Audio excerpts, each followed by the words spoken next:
वालेकुम सामीन, welcome to my channel voice of Mona. हमारी आज की स्टोरी का नाम है ख्वाबों की दुनिया पार्ट 2। अरीज के ख्वाबों की दुनिया बहुत खूबसूरत थी। उसे हर तरफ पुरस्कून माहौल चाहिए था। फसाद से, झगड़े से, शोर से उसे सख्त नफरत थी। वो सोचती हर इंसान अच्छा हो जाए, दूसरों को तकलीफ में नहीं देख सकती थी। वो चाहती थी सब लोग एक दूसरे से मोहब्बत से रहें, पर ये तो हो ही नहीं सकता था। वो सोचती उसके बस में हो तो सारी दुनिया को अकेली ही सही कर दे, पर ये तो जिंदगी के रंग हैं, ये ऐसे ही रहते हैं। शाम को वो सामने वाली खुद उनके घर आ गई, जिसका शौहर उसे मार रहा था। उसने अरीज से कहा, मुझे भी कोई काम करना है ताकि मैं खुद को संभाल सकूं। अरीज ने कहा, अच्छा कुछ करती हूँ, तब तक तुम मेरा कपड़ा सेल कराओ, मैं तुम्हें कमीशन दूंगी। वो खुश हो गई।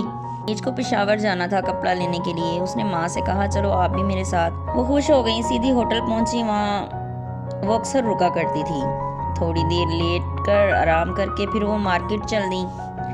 कपड़ा खरीदा और उन्हीं लोगों से भिजवाने का भी बोल दिया। शाम तक वो फ्री हो चुकी थी। घर से कॉल आई। अब उसके बहनोई ने बच्चों के लिए आके फसाद खड़ा कर रखा था। वो दोनों माँ बेटी परेशान हो गई। घर पहुंचने में भी वक्त लगना था। अरीज ने अपने मामू को कॉल की कि घर चले जाएं, ये मसला है। वो चले गए और वो उन्हें बोला कि तुम बेफिक्र हो जाओ।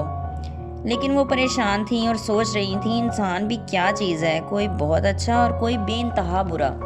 घर पहुंच के देखा तो बहन के मुंह पर निशान थे। उसे कॉल करके बहनोई को बुला लिया और सामने बिठा लिया। तुम कितना खर्चा देते हो इसको?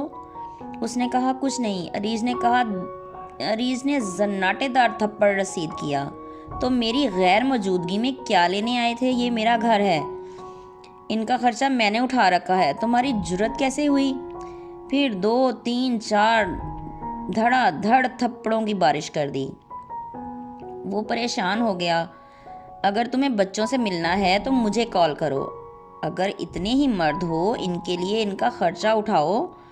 वो चुप था, उसने कोई जवाब नहीं दिया। क्या कहता? अरीज ने कहा, तुम मर्द हो, मेरी बहन से अब तुम्हारा कोई रिश्ता नहीं है, तुमने क्यों हाथ उठाया उस पर? अब अगर मैं पुलिस बुला लूं तो क्या करोगे? वो माफ़ी मांगने लगा। बच्चे भी बाहर आ चुके थे। अरीज ने कहा, मिल लो अपने बाप से। उन्होंने कह दिया, नहीं मिलना। वो आगे आके अरीज को लिपट गए। अरीज ने कहा, देख लो, इनके लिए सब कुछ मैं हूँ, तुम नहीं। फिर वो चला गया और दोबारा कभी नहीं आया। अरीज ने अपनी शॉप खोलने का सोच लिया था। वो अब जगह ढूंढ रही थी। फिर उसने मार्केट में एक बहुत अच्छी सी जगह पसंद कर ली। अरीज को बहुत लोग जानते थे। अरीज के सारे ख्वाब पूरे थे, सिर्फ एक के सिवा। वो जानती थी वो कभी पूरा नहीं होगा। लोग अपनी फितरत कभी नहीं बदलेंगे और दुनिया कभी पुरस्कून नहीं होगी। जीते रहिए, खुश रहिए। मिलते हैं अगली कहानी के साथ।